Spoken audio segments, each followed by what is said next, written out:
بسم اللہ الرحمن الرحیم۔ اللہ تبارک و تعالی کے نام سے شروع جو بڑا مہربان اور نہایت رحم کرنے والا ہے۔ امام جعفر صادق علیہ السلام اس امت کی عظیم ہستی اور بے شمار علوم کے سمندر ہیں۔ امام جعفری کی تعلیمات اور علمی فیض سے فقہ، شریعت اور معاملات کی دولت اس امت کو ملی۔ امام کا علم صرف فقہ، حدیث اور علم الکلام تک ہی محدود نہیں تھا، بلکہ فزکس، کیمیاء، طب اور بے شمار جدید علوم کی ابتدا بھی آپ ہی سے ہوئی۔ امام جعفر صادق صرف امام عرب ہی نہیں ہیں، بلکہ مغربی دنیا اور یورپی ممالک نے بھی آپ کے علم کو تسلیم کیا ہے اور آپ کی لکھی ہوئی کتابوں کو اپنی زبان میں ترجمہ کر کے جدید سائنس کی بنیاد رکھی۔ آج دنیا جس سائنس اور ٹیکنالوجی کی بنیاد پر خلاؤں کو تسخیر کر رہی ہے، اس کی بنیاد نبی کریم صلی اللہ علیہ وآلہ وسلم کے اسی فرزند نے دنیا کے سامنے لائی تھی۔ امام جعفر صادق علیہ السلام ربیع الاول 80 ہجری کو مدینہ منورہ میں پیدا ہوئے۔ آپ کے والد محمد باقر اور دادا امام سجاد یعنی امام زین العابدین عبادت گزاروں کے امام تھے اور نبی کریم صلی اللہ علیہ وآلہ وسلم کے نواسے امام حسین علیہ السلام کی اولاد تھے۔ 12 برس آپ نے اپنے جد امام سجاد کے زیر سایہ تربیت پائی۔ اس وقت واقعہ کربلا کو صرف 12 سال گزرے تھے جب امام جعفر علیہ السلام کی پیدائش ہوئی تھی۔ لہٰذا مدینہ منورہ اور خاندان رسول میں دن رات شہادت حسین کا تذکرہ اور اسی غم میں گریہ وزاری کی آوازیں سنائی دیتی تھیں۔ چنانچہ امام جعفر علیہ السلام نے بھی عمر بھر اپنے جد مظلوم امام حسین علیہ السلام کی یاد قائم رکھنے کی کوشش کی۔ امام جعفر صادق علیہ السلام جب جوان ہوئے تو اس وقت دمشق میں اموی بادشاہ شام بن عبد الملک کی حکومت تھی۔ علم اور حکمت امام جعفر کو وراثت میں ملی تھی۔ آپ آل محمد کے چشم و چراغ تھے۔ تمام عالم اسلام میں آپ کی علمی جلالت کا شہرہ تھا، یہاں تک کہ آپ کے شاگردوں کی تعداد 4000 تک پہنچ گئی تھی، جن میں فقہ کے علماء، تفسیر کے متکلمین اور ناظرین اور قاضی بھی شامل تھے۔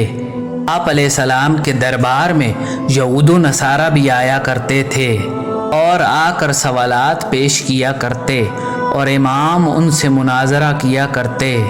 پیارے دوستو، سوال یہ اٹھتا ہے کہ امام جعفر صادق علیہ السلام کو اتنے علوم میں دسترس کیسے حاصل تھی؟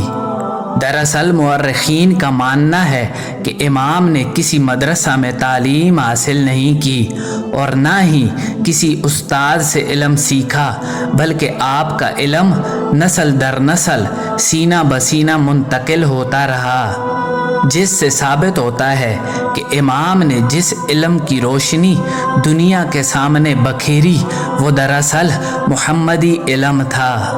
آپ کے دربار میں اسلامی علوم کے علاوہ ریاضی، فلکیات، فزکس اور کیمسٹری سمیت تمام جدید علوم کا ذکر ہوا کرتا۔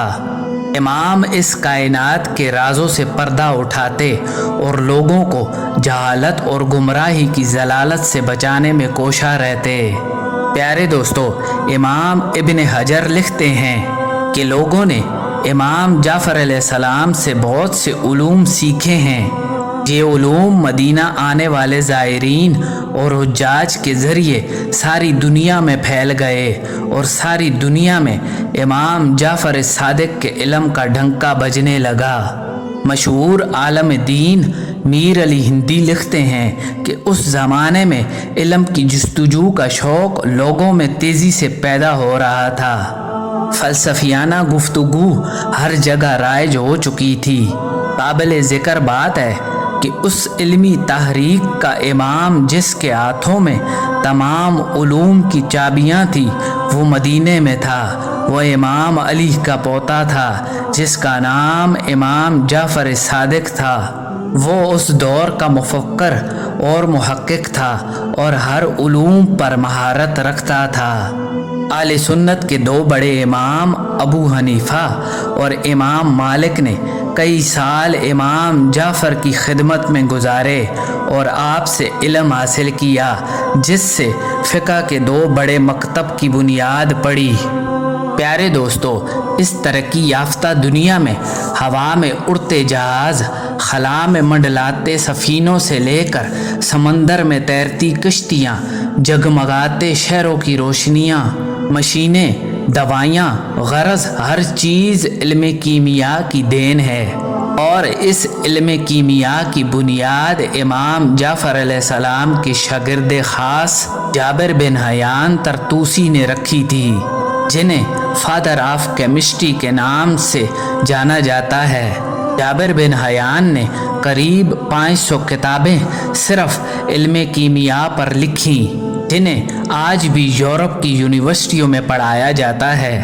اسی طرح مشہور ہے کہ برطانیہ کا سائنسدان جوزف پریسٹلی نے سب سے پہلے آکسیجن کا انکشاف کیا تھا، جبکہ اس سے 1000 سال پہلے اس حقیقت سے سب سے پہلے امام جعفر علیہ السلام نے پردہ اٹھایا اور بتایا تھا کہ ہوا عنصر بسیط نہیں بلکہ مختلف عناصر کا مرکب ہے، جس میں سے بعض اجزاء ہر زندہ چیز کے سانس لینے میں مدد کرتے ہیں۔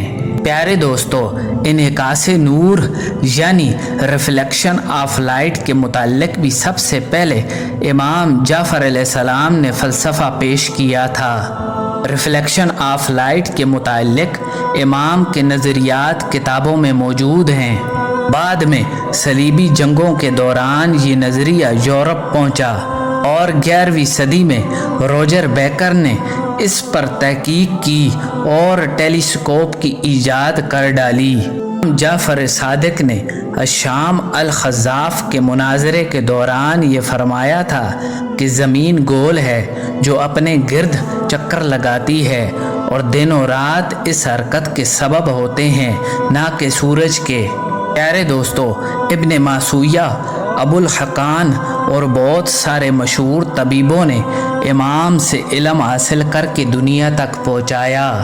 شوال 148 ہجری کو منصور عباسی خلیفہ کے دور میں جب ملوکیت ہر طرف ظلم و بربریت مچا رہی تھی اور کلمہ حق کہنا مشکل ہو گیا تھا، اس فتنہ کے دور میں امام جعفر نے باطل کے آگے سر جھکانے سے انکار کر دیا، جس کے نتیجے میں آپ کو شہید کر دیا گیا۔ امام جعفر صادق علیہ السلام کی قبر مبارک جنت البقیع میں سیدہ فاطمہ، امام حسن، امام زین العابدین اور امام باقر علیہ السلام کے پہلو میں واقع ہے۔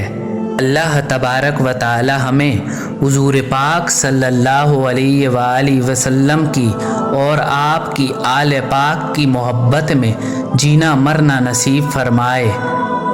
ملتے ہیں ایک نئی ویڈیو کے ساتھ۔ اللہ نگہبان۔